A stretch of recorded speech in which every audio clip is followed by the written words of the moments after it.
Alright, so I'm finally back from Baltimore. Finally have a break from playtesting and everything, so I can finally start doing some videos again and just talking about my thoughts on things.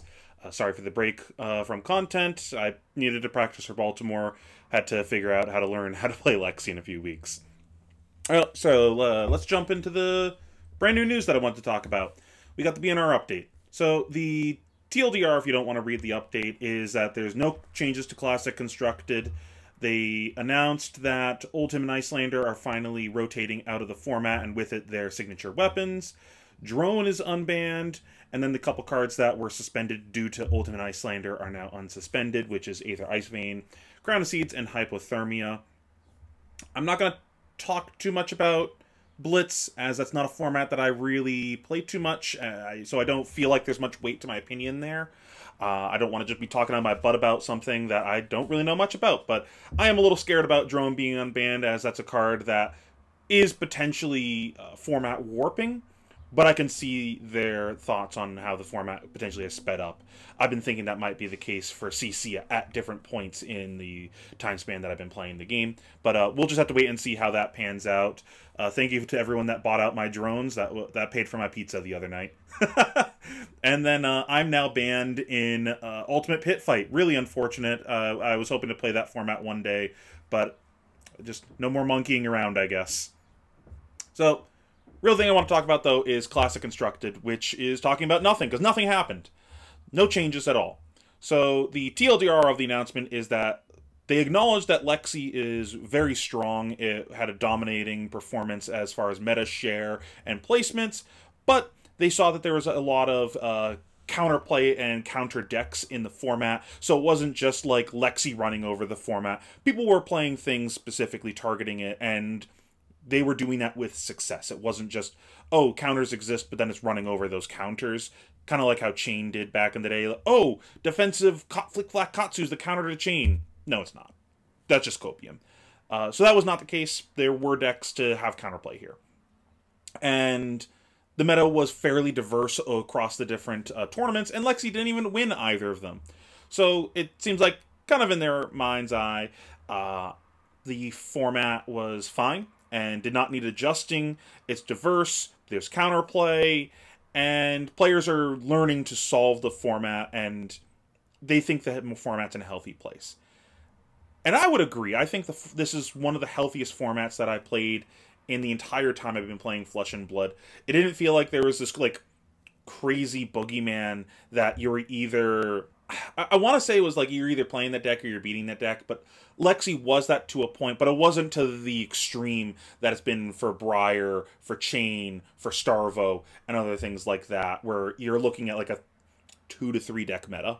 We didn't have that. It was like, you're playing Lexi, you're playing Azalea, you're playing Oldhim, or you're playing any number of decks that can beat these decks, like Dromai, like Dash, like Azuri. Azuri's pretty decent into Lexi.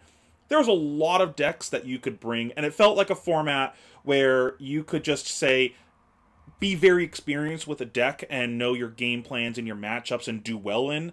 There's a lot of people that had success being that kind of player. And I think that's a good place to be in the game, where specialists can do well with a deck, even if it's not the exact perfect meta for them. I think that's like a really nice place to be. The elephant in the room, though, is Codex. Codex of Frailty. So if you've been living under a rock and don't know what that card does and why it's so good, I'll give you the real short rundown of it. It forces both players to take an attack action card from their graveyard, put it into their arsenal, and then both players discard a card. The player that plays the card makes a ponder token, and then the opponent gets a frailty token. So, what makes this card so good? First of all, it lets you recur your most powerful cards in the deck, like Red in the Ledger or Endless Arrow, things like that. Just cards that were balanced around you only having a few copies in your deck, you're now able to add 3 more copies to your deck, but it's also a toolbox, so you can grab the specific one you want in that moment. It is actually an asymmetrical effect, because generally when you play the card, you're not going to have a hand, and it is not a requirement to discard a card to play this card. You still get the card in Arsenal. So the way it's worded is you take a card from your graveyard and put it into your Arsenal, an attack action card. And then if you do, discard a card. But that discard is not a cost. So you'll go, I'm going to discard a card. Oops, I have no cards in my hand. So you just get a free card. So the Codex just trades for a card in your graveyard. And then you get the Ponder. So it's essentially like a Pot of Greed when you play it. But then it's even better Pot of Greed because you give them a Frailty, making it much harder for them to punch back into you. But then on top of that, a lot of times it's asymmetrical in the fact that you're going to play it on a 0-card hand, but your opponent will have a card in hand, so you're making them discard a card and putting a card into their arsenal. And they may not even be able to play the card that they put in their arsenal because you discarded the last card in their hand, or put them in a spot where they now have to block and now they just can't cast that card. So it makes it very hard to punch back into someone that casts a Codex, making it very hard to have any sort of counterplay there. And on top of which, it gives you some free counterplay into effects that are generally good into Ranger, Inertia tokens, for instance. Because you can sort the triggers of the Ponder and the Inertia, so you resolve the Inertia first, and then resolve the Ponder, so you still get an Arsenal even though you're under Inertia. This card really reminds me of Awakening, if anyone played during that format. It was a card that a lot of, like, the ceiling of it was like it's a 2-card 14, meaning that you're getting 7 value out of each card, because you'd grab a Pulverize with it. Sometimes it'd be less, sometimes it'd just be like an Oakenold or something, which is still fine. You know, ooh, boo-hoo, you got a Oakenold, that's still pretty good. Or a Crippling Crush or something like that. This really reminds me of that because you're converting one card into, a lot of times, about 8 value. You know, you're going to get something good from your graveyard, you're not going to grab a bad card, obviously. And when you're going for a good card, you're probably getting about 4 value out of the card, sometimes 5. Sometimes more. Maybe you have one floating, and you get an Infecting Shot, and you give them the Blood Rot, and they can't pay for it. You just got 7 value out of it. And then you get the Ponder, and generally the decks that you're playing this in, you're willing to take a random card off the top of your deck and put it into Arsenal, because all of the cards in your deck are very good rate. So, but let's just say we're getting 3 out of the card. Let's just be conservative. And then the Frailty a lot of the times is worth 1. So, like, your floor is about 8 value. Sometimes it's more. So the value of the card is so far above the rate of anything else, it really reminds me of Awakening. But then Awakening at least had the counterplay of you could just try to go down with your opponent, because Awakening isn't good unless the player playing it is behind. It doesn't do anything if they're ahead or even. So what you could do is just not punch them too hard, try to sandbag some of your damage and, like, put it in Arsenal. Like, instead of just playing your whole hand, play -1 card and just set it for next round, because by playing that card, you now put them lower, making their Awakening live. So you kind of play this dance of, like, going kind of together, and then trying to have an explosive round at the end where the Awakening might not be good anymore. This doesn't really have that same counterplay. The only counterplay is have a card in Arsenal, really. But even then, like, your opponent's still getting all the value out of it. They're still getting the card, they're still getting the Ponder, they're still giving you a Frailty. They're just not forcing you to discard a card. That's, like, not that much of a counterplay. So I think the real question is, should Codex be banned? Like, is this something that is a problem and needs to be dealt with? I do think the card is ban-worthy for all the points it just said, like the crazy rate on it.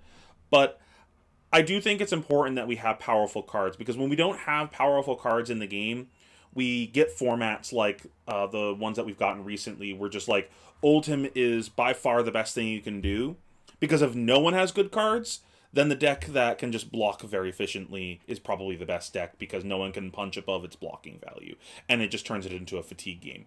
So I think it's important that decks exist and cards exist that can get above that blocking value, so that way the game just doesn't turn degenerate like that.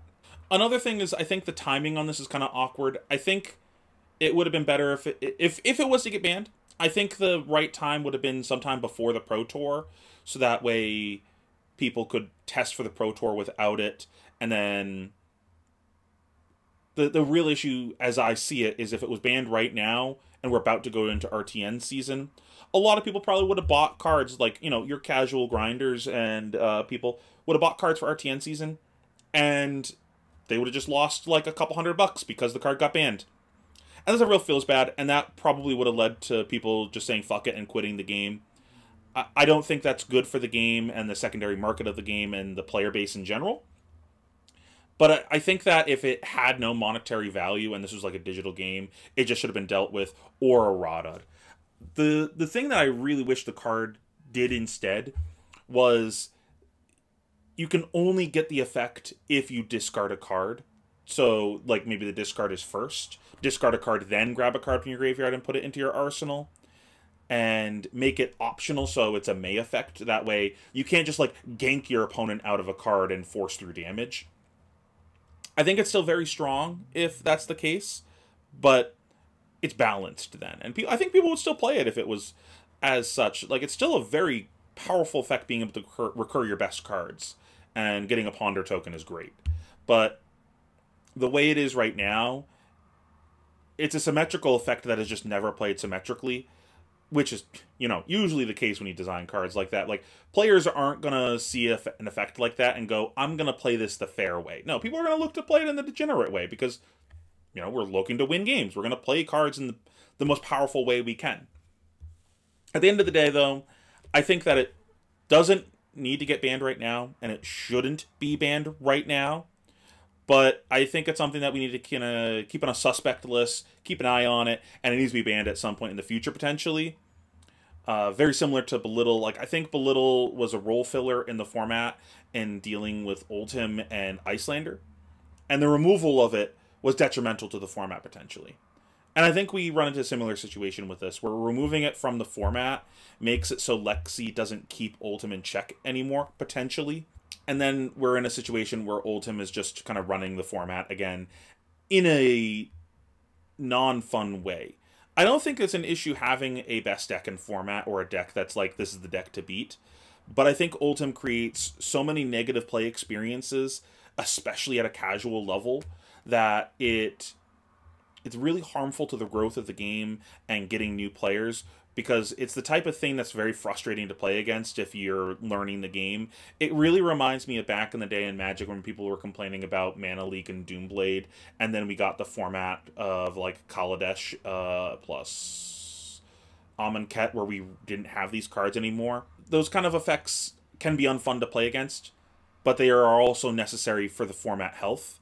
And I think Oldhim on some level is a necessary evil, but having counterplay to that necessary evil is also a necessary evil. So it's a weird balancing spot to be in, and I don't know what the correct answer is. And it kind of harkens back to my brain goes back to this comment over and over and over again when I see these things from I believe it was Mark Rosewater, where it's, I'm paraphrasing, but it's essentially that players are really good at identifying problems, but not very good at solving the problems.